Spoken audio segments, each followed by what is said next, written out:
வணக்கம்.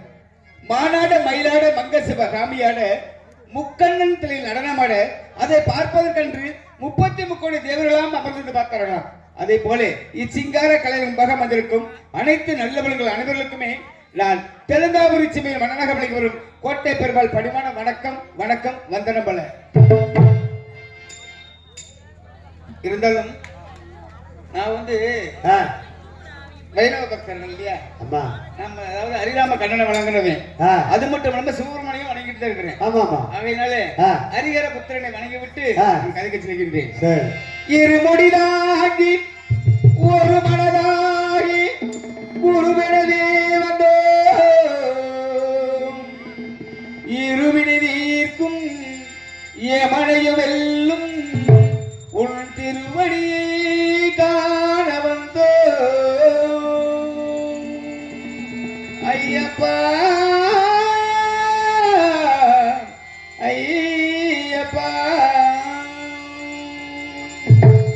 பள்ளிக்கட்டு சபரிமலைக்கு கல்லும் முள்ளும் காலுக்கு மெத்தை சாமியே ஐயப்பா சாமி சரணம் ஐயப்ப சரணம். பள்ளிக்கட்டு சபரிமலைக்கு கல்லும் முள்ளும் காலுக்கு மெத்தை சாமியே ஐயப்போ சாமி சரணம் ஐயப்ப சரணம். பள்ளிக்கட்டு சபரிமலைக்கு கல்லும் முள்ளும் காலுக்கு மெத்தை சாமியே ஐயப்போ ஐயப்போ சாமியே. பள்ளிக்கட்டு சபரிமலைக்கு கல்லும் முள்ளும் காலுக்கு மெத்தை சாமியே ஐயப்போ ஐயப்போ சாமியே. ஐயபிஷேகம் சாமிக்கு கற்பூர தீபம் சாமிக்கு ஐயப்பன்மார்களும் கூடிக்கொண்டு ஐயனை நாடி சென்றிடுவார் சபரிமலைக்கு சென்றிடுவார் சாமியே ஐயப்போ ஐயப்போ சாமியே.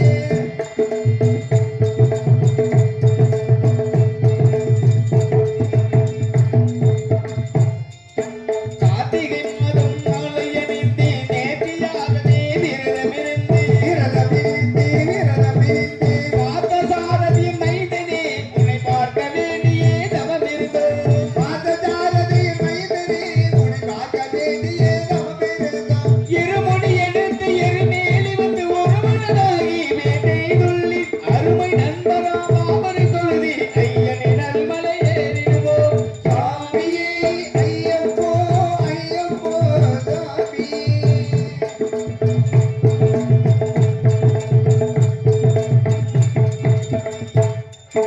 அழுதை ஏற்றம் நேரும் பொழுது ஹரிஹரன் மகனை துதித்து செல்வார் வழிகாட்டிடவே வந்திடுவார் ஐயன் மண்புலி ஏறி வந்திடுவார் வழிகாட்டிடவே வந்திடுவார் ஐயன் மண்புலி ஏறி வந்திடுவார்.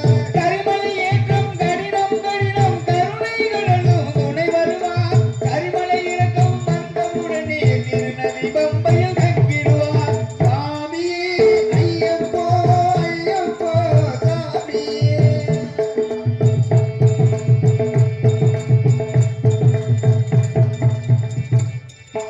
கங்கை நதி போல் உண்ணிய நதியா பம்பையில் நீராடி சங்கரன் மகனை கும்பிடுவார் சந்தனமின்றி ஏறிடுவார் சந்தனமின்றி ஏறிடுவார். நீலிமலை ஏற்றம் சிவபாலனு வேண்டிடுவார் காலமெல்லாம் நமக்கே அருங்காவலராயிருப்பார்.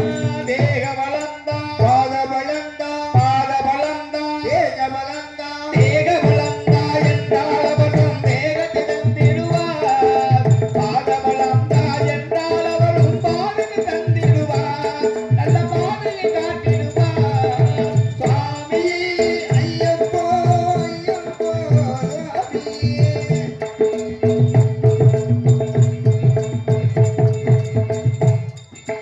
சபரி வீடமே வந்திடுவார் சபரி அன்னையை பணிந்திடுவார்.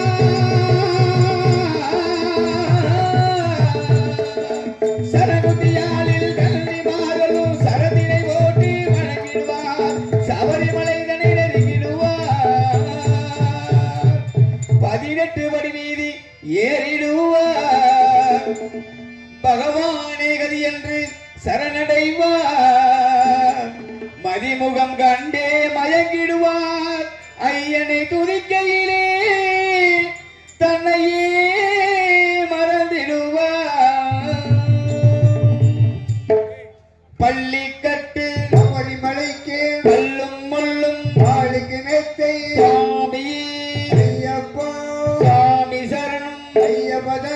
பள்ளி கட்டு சபரிமலைக்கு கல்லும் முள்ளும் காலுக்கு வெத்தை சுவாமியே ஐயப்போ ஐயப்போ சுவாமியே ஐயப்போ ஐயப்போ சரணம் சரணம் ஐயப்பா சரணம் ஐயப்பா சரணம் சரணம் ஐயப்பா சரணம் சரணம் ஐயப்பா சாமி சரணம் ஐயப்பா சரணம் சரணம் ஐயப்பா சாமி சரணம் ஐயப்பா.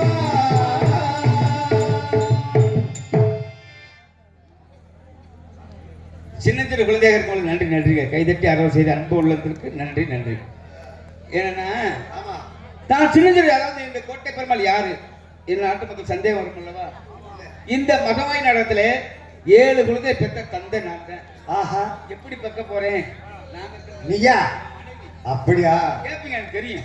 என் மனைவி 7 குழந்தை எப்படி பெற்றெடுத்தாள், அந்த 7 குழந்தை எப்படி தெய்வமாக மாறியது, பெரிய கருப்பு சின்ன கருப்பு எதற்காக வருகின்றார்கள், ஆமா, அந்த பெரிய கருப்பு சின்ன கருப்பு மகமாய் 3 பேர் சேர்த்து அந்த மகிஷாசுரனை எப்படி அழிக்கிறாங்க, இதுதான் கதையோட வரலாறு. அதான் அது முழுச நாடகத்தை வந்து முழுசா பார்க்கணும். ஆமா, அப்பதான் 7 கும்பாபிஷேகத்தை பார்த்ததுக்கு சமம். ஆமா, இந்த நாடகத்தை முழுச காலையில மகிஷாசுரனை அழித்த பிறகு மகமாயி பெரிய கருப்பு சின்ன கருப்பு முன்னாடியே துணை கொடுப்பாங்க. இருந்தாலும் காலையில 3 பேருக்கு திருப்பி 3 பேர்த்துக்கிட்டையும் விபூதி பெற்று சென்றால் அதை வீட்டில் கொண்டு போய் பூஜையில் வச்சிடணும். வீட்டை சுத்தி போட்டா எந்த ஒரு தீய சக்தி நம்ம வீட்டை அண்டாது. அந்த இடத்துல பேசிட்டே இருப்போம். இருந்தாலும் இந்த கோட்டை பெருமாள் எப்படி வரலாறு என்று எடுத்துரைக்க கடப்பட்டுள்ளேன். சின்னஞ்சிறிய குழந்தையாக இருக்கும் பொழுது குருகுலம் சென்று கல்விகளை கற்றுக் கொடுத்தார்கள். நானும் கவனமாக கற்றுத் தேர்ந்தேன். அது மட்டுமல்லாமல் அரசுக்குரிய அனைத்து போர் பிரச்சனை கற்றுக் கொடுத்தார்கள். நானும் கவனமாக கற்றுத் தேர்ந்தேன். எனக்கு வாலிப வயது வந்தது. வாலிப வயது கல்யாண வயசு வந்துருச்சு. கல்யாண வயசு வந்த உடனே கோட்டை கருப்பாயி என்ற என்பதை நாங்கள் எனக்கு மனமுடித்து வைத்தார்கள். மனமுடித்த நாள் முதல் இல்லறமே நல்லற கருதி சந்தோஷமாக வாழ்ந்து வந்தேன். அப்படி சந்தோஷமாக வாழ்ந்து வரும் வேளையில் என் தந்தையாருக்கு வயதாகிவிட்ட காரணத்தினால் அன்று முதல் இந்த தெலுங்காபுரி சபைக்கு மன்னனாக மணிமுடி தரித்து வைத்தார்கள். மணிமுடி தரித்த நாள் முதல் மக்களிடமே தன்னால கருதி சீரும் சிறப்புமாக கண்ணும் கருத்துமாக நல்லாட்சி புரிந்து வருகின்றேன். நாட்டு மக்களுக்கு ஒரு உரை என்றால் அது எனக்கு ஏற்பட்டதாகவே எண்ணி மிக கவனமுடன் ஆட்சி புரிந்து வருகின்றேன்.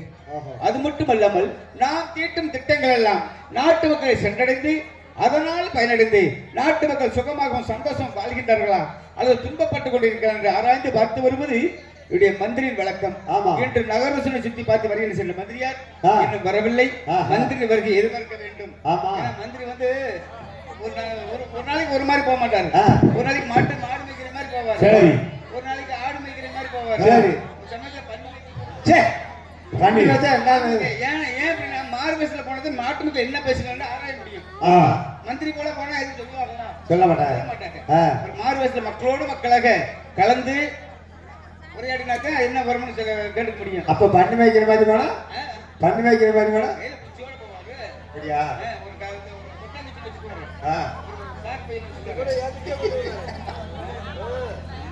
இருக்கட்டும். இருந்தாலும் மந்திரி வருகை எதிர்பார்க்கும் என்பதாக அங்காள ஈஸ்வரி அகிலாண்டவடி பிரமாண்ட நாயகி அந்த மேல்மருவத்தூர், ஏன்னா பெண்களுக்கு மேல்மருவத்தை செஞ்சீங்கன்னா வருஷம் மாலை போட்டு போறாங்க. அந்த மேல்மருவத்தூர் ஆதிபராசத்தை வணங்கிவிட்டு கதைக்க செல்கின்றேன்.